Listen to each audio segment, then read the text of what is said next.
ఎందుకు సెన్సిటివ్‌గా మారుతుందంటే ఇప్పుడు చెప్తున్నాను. ఇప్పుడు చూడండి ఇది అంగము.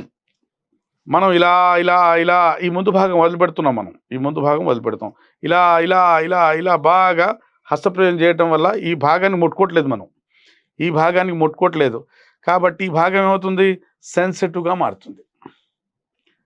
స్పర్శ బాగా పెరిగిపోతుంది ఇక్కడ. ఇక్కడ వేల సంఖ్యలో వచ్చి నరాలు ఎండైపోతాయి కదా! ఇప్పుడు యోని ఉందనుకోండి, యోని పై భాగం వల్వ అంటారు.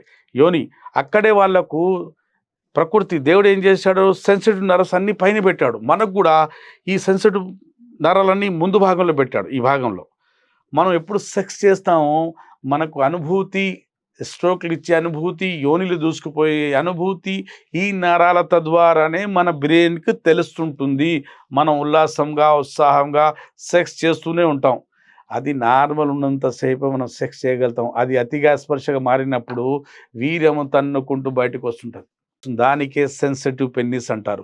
సెన్సిటివ్ పెన్నిస్ అంటే ఆ ముందు భాగం చాలా సెన్సిటివ్‌గా మారటం వల్ల మనం సెక్స్ ఎప్పుడు చేయాలనుకున్నా మన భార్య తొడలు తగిలినా, ఆమె చెయ్యి తగిలినా, ఆమె యోని తగిలినా మన వీర్యం వెళ్ళిపోతూనే ఉంటది.